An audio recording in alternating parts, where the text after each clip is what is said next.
So a lot of people might not know, but he proposed to you while he was in jail. I talk about this in the book when I go to see him in Rikers, when I wrote about that in the book, and when I had to talk about it, speak my words for the audible version of the book. That was probably one of the more painful parts, seeing him there, the condition that he was in, and having to leave him there. And he was in bad shape. And so when he asked me to get married, he was at Rikers.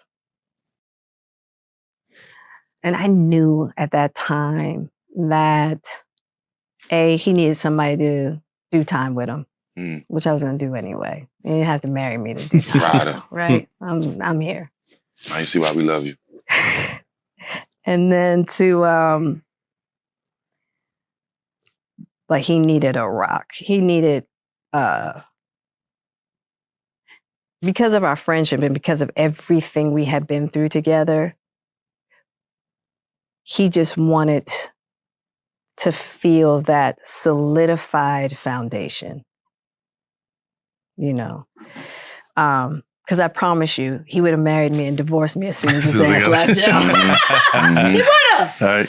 I'd be real with it. Right. Because so many people in that position don't have support. Right. None at all. None. You know? And he got the best. Right. He was just like, look. And I just think it was the mind state that he was in. You know? He wrote me this long letter. And I think even before Pac went to jail, he was starting to shift in a certain manner. Good or bad? Good. Really good.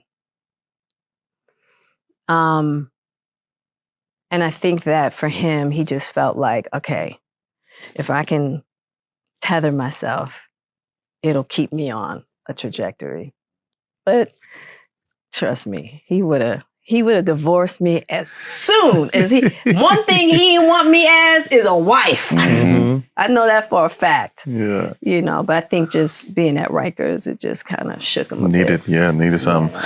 Pac's final year, obviously goes to prison, gets involved with Suge.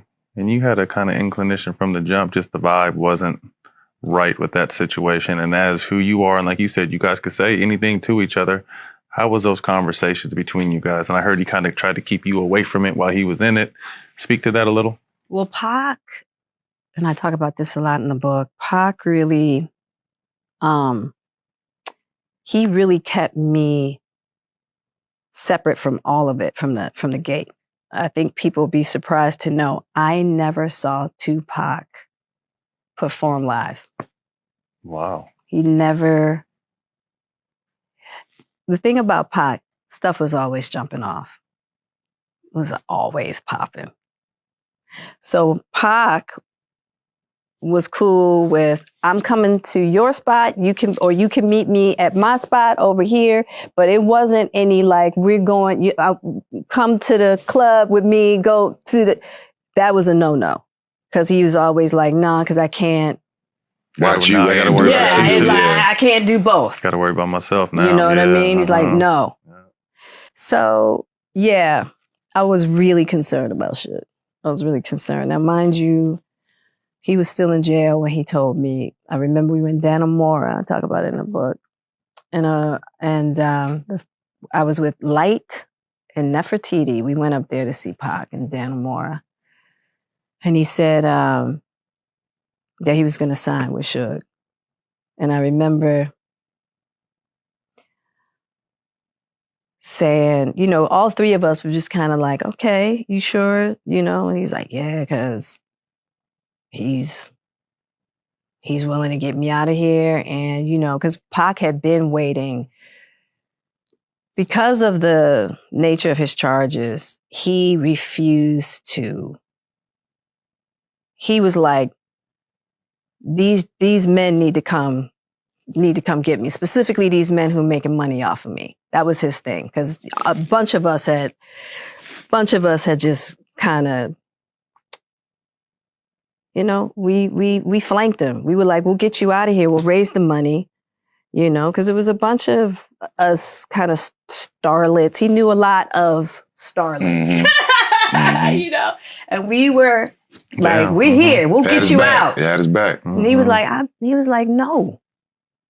No. He was like, no. And so with Suge, he felt like, look, this is, I owe him 3 albums and I'm done.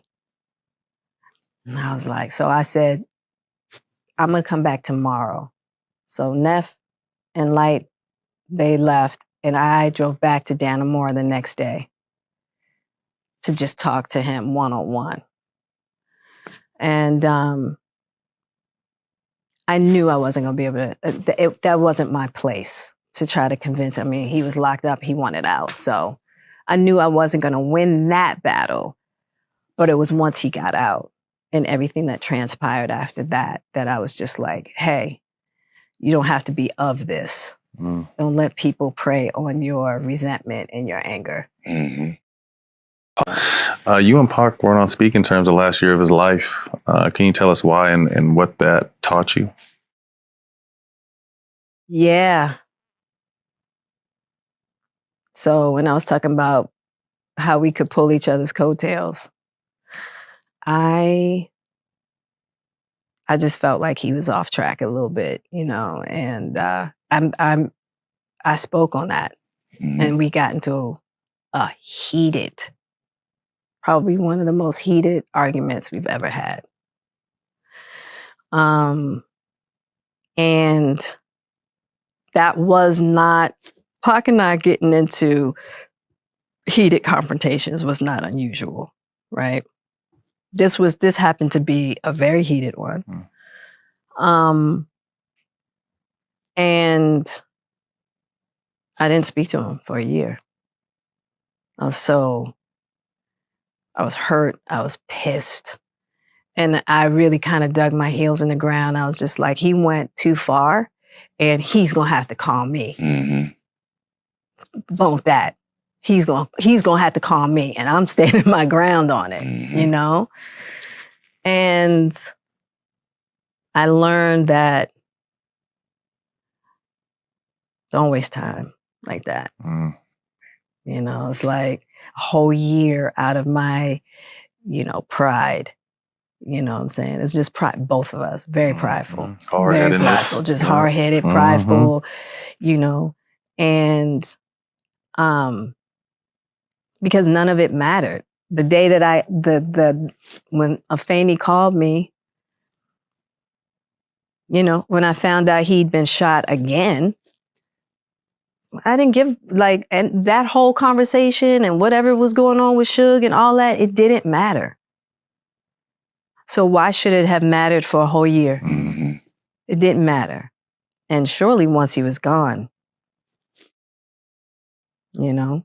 So I just learned, like, man, don't hold on to bullshit. Ain't worth it. It's not worth it because you just never know.